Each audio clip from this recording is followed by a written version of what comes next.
Koalisi Masyarakat Sipil melaporkan dugaan korupsi retret kepala daerah ke KPK. Apa bukti hingga apa yang diharapkan dari laporan ini? Selengkapnya kita bahas bersama peneliti PBHI, Anissa Azhara yang juga bertindak sebagai pelapor. Malam Mbak Anissa. Dan ada juga anggota Komisi 3 DPR dari fraksi PKB, Hasbiollah Ilyas. Malam Bang Hasbi. Malam Mbak. Ya, saya mau ke Koalisi Sipil selaku pelapor nih. Mbak Anissa, jadi Anda kemarin sama teman-teman datang ke KPK, kenapa melapor? Oke, jadi selamat malam semuanya. Kami dari PBHI dan juga Koalisi Masyarakat Sipil Anti Korupsi melaporkan dugaan korupsi terkait dengan penyelenggaraan retret ini didasarkan atas 3 poin utama yang sudah kami kumpulkan juga bukti-buktinya dan juga sudah kami telusuri gitu kan. Yang pertama itu terkait dengan penggunaan APBN yang kami pertanyakan juga ketransparansinya. Yang kedua indikasi terkait dengan pengadaan barang jasanya yang ternyata tidak transparan. Kemudian juga ada terkait konflik kepentingan. Yang awalnya ini dimulai dengan surat edaran awal dari Kemendagri terkait kepala daerah itu wajib untuk membayar biaya orientasi atau biaya retret ini menggunakan APBD, tapi kemudian pada 13 Februari 2 hari setelahnya itu direvisi yang menyatakan pembiayaan akan ditanggung seluruhnya oleh APBN. Tapi revisi ini harus dicatat tidak menghapus fakta bahwa para kepala daerah telah lebih dulu diminta untuk mentransfer dana ke PT LTI yang mana kita Itu total ada buktinya Mbak dari Anissa? 503 kepala. Iya, kami juga melampirkan bukti itu di dalam laporan kami. Ada sekitar 11 miliar yang sudah ditransfer dan juga diterima melalui rekening PT LTI oleh 503 kepala daerah. Nah, di situ kami menghitung juga dari APBN yang seharusnya mengalokasikan sebesar 10 miliar untuk 1092 peserta, tapi yang ikut hanya sebanyak 503 kepala daerah, yang mana seharusnya biayanya hanya sekitar 4,76 miliar. Tapi total dana yang sudah dikumpulkan oleh PT LTI dari APBD itu mencapai 11 miliar. Sehingga ada selisih 6,29 miliar yang tidak tahu ini dana APBD yang dialihkan ini digunakan untuk apa, tidak ada transparansi di sana dan juga pengadaan terkait dengan Berarti ini ada laporan PT LTI. dugaan korupsi sebesar 6 miliar lebih yang karena hanya digunakan sekitar 5 miliar gitu Mbak Anissa? Betul, karena kan itu salah satunya terkait dengan penggunaan anggarannya, kami sudah melampirkan juga dalam laporan kami. Nah, kemudian juga seperti yang di teman-teman Kompas mungkin Oke. sudah melakukan penelusuran juga di dalam sistem informasi rencana umum pengadaan Kemendagri itu tidak ada proses pengadaan yang sah nih Oke. untuk penyelenggaraan retret. Oke, saya tanyain hal itu Sehingga- dulu ya Mbak Anissa. Saya tanyain hal Oke. itu dulu ke Bang Hasbiollah. Bang, ini ada laporan dari teman-teman dari PBHI, ada Koalisi Masyarakat Sipil juga. Tadi ada dugaan korupsinya. Begini Mbak, menurut saya apa yang dilakukan oleh Mbak Anissa ini bagian dari kontrol dari masyarakat sipil ke pemerintah. Ini sesuatu hal yang sangat bagus menurut saya. Kritik supaya pemerintahan itu lebih kuat, makanya harus kontrol dari masyarakat sipil. Bukan hanya di parlemen, bukan hanya di institusi pemerintah yang mengontrol pemerintahan. Dan menurut saya kita harus praduga tidak bersalah, tidak bisa. Kita jangan sampai negara ini dibuat itu dengan asumsi. Kita harus memberikan bukti yang kuat bahwa silahkan adukan ke lembaga hukum kalau memang ada sesuatu yang dilanggar dari acara retret itu. Nah, saya berharap Mbak Anissa ini memberikan bukti-bukti yang kuat ke KPK. Tadi yang dilansir oleh juru bicara KPK mengatakan masih menelaah apakah ada ada dua bukti atau tidak. Ini kan gitu. Nah, kita tidak bisa mengatakan bahwa ini ada indikasi korupsi, ini indikasi korupsi. Yang menentukan ini ada korupsi atau tidaknya itu lembaga hukum. Ya, tapi kan dilaporkan. Bang, tapi masalahnya atau, gini. dari Kejaksaan Agung atau kepolisian. Nah, Bang Hasbi, tapi gini, pada saat teman-teman di Kompas TV juga mencoba untuk membuka laman LPSE di Kementerian Dalam Negeri ini mencari tahu sebenarnya tender atau lelang pada saat penyelenggaraan retret kepala daerah, ternyata ini nggak ada nih. Kita tidak menemukan nama-nama pemenangnya.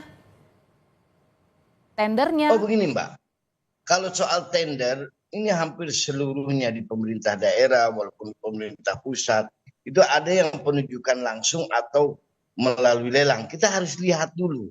Saya juga tidak paham di sini apakah acara retret ini penunjukan langsung dari pemerintah pusat atau memang berdasarkan lelang. Misalnya seperti ini.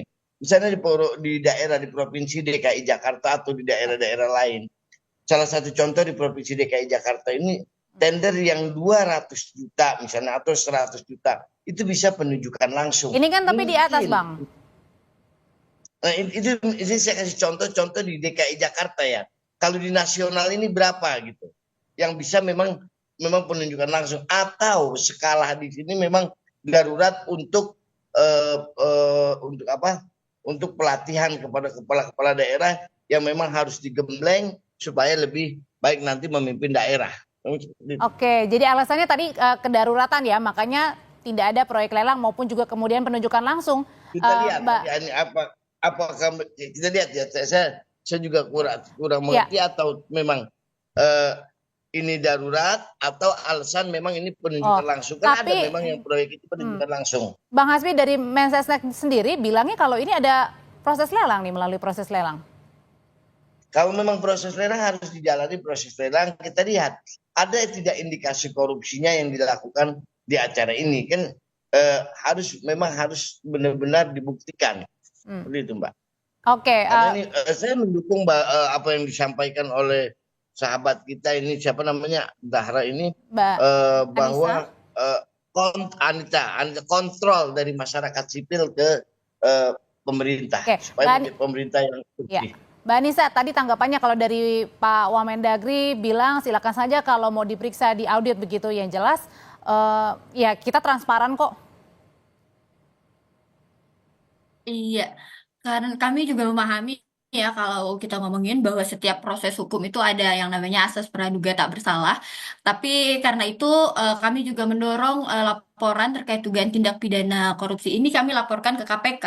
Kami menegaskan lagi kalau laporan ini kita dasarkan pada bukti-bukti awal yang menunjukkan adanya indikasi penyalahgunaan wewenang, konflik kepentingan dan juga pengelolaan anggaran yang tidak transparan di mana ini juga dapat dikenai terhadap tindak pidana korupsi. Nah, setiap orang yang dilaporkan memang belum tentu bersalah sebelum ada putusan hukum yang berkekuatan tetap, tapi itulah gunanya pelaporan ini kami lakukan karena tujuannya supaya mendorong proses penyelidikan yang profesional dan juga transparan oleh KPK supaya memastikan apakah benar terjadi pelanggaran hukum atau tidak, apakah memang benar juga ada indikasi korupsi yang kami telusuri ini dapat dibuktikan atau tidak oleh KPK. Tapi yang pasti kemudian juga oleh Wamendagri respon yang diberikan, kami rasa kami akan menunggu juga proses penyelidikan dari KPK dan juga mendorong supaya segera dibuka proses penyidikannya dan dilakukan secara objektif gitu kan dan berbasis bukti. Oke, dari komisi untuk laporan kami. Oke, nah kalau diharapkan diproses terus ya di KPK. Nah tapi dari Komisi 3 sendiri Bang, apakah ada dalam waktu dekat misalnya memanggil pihak-pihak terkait dengan penyelenggaraan retret ini Bang? Belum terjadwal ya, belum terjadwal sampai hari ini. Yang kita jadwalkan memang kasus yang lebih besar, misalnya kita besok dengan Jampitsus pidana khusus Kejaksaan Agung membahas mungkin segala hal yang lebih besar dalam artian misalnya soal Pertamina, soal yang lain. Ini juga persoalan yang besar.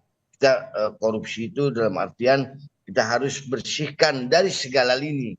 Kita harus bersihkan dari segala lini dan sampai hari ini belum kita ada pembahasan sampai ke masalah retret. Termasuk juga dengan belum ada pembahasan misalnya pemanggilan ke KPK misalnya untuk menelusuri laporan ini? Kita lihat perkembangannya sampai hari ini baru indikasi, indikasi belum kita lihat alat buktinya ada atau tidak. Oke, nah Mbak Anissa kan pada saat pelaporan kemarin juga retret sudah digelar. Nah rencananya kan memang ada retret gelombang kedua ya bagi yang kemarin berperkara di MK. Nah ini apa yang diharapkan di laporan ini dan kemudian nanti akan ada retret gelombang kedua Mbak? Harapan dari laporan ini tentunya kami mendorong supaya KPK memanggil para terlapor yang khususnya segera diperiksa atas dugaan ini. Kemudian juga seperti yang sudah disampaikan oleh Wamendagri, harapan kami juga utamanya adalah audit terhadap dana ini segera dilakukan, khususnya untuk dana APBD yang sudah ditransfer ke PT LTI. Karena apabila itu terbukti melanggar hukum harus dikembalikan ke negara dan itu adalah bentuk menguntungkan pihak-pihak tertentu gitu kan. Dari situ juga kami melihat supaya ke depannya ada transparansi dalam pengadaan barang dan jasa supaya mekanisme tender itu harus dipatuhi sesuai dengan Perpres nomor 16 tahun 2018. Jadi kami juga berharap lewat dimasukkannya laporan ini masyarakat dan juga teman-teman media untuk terus mengawal kasus ini supaya tidak terulang pola-pola yang sama. Oke, ada karena tadi ada laporannya ada dugaan korupsinya di sana gitu ya, yang dilaporkan oleh teman-teman dan juga termasuk Mbak Anissa. Terima kasih Bang Hasbiollah, terima kasih Terima juga kasih, Mbak Mbak. Anissa, selamat malam.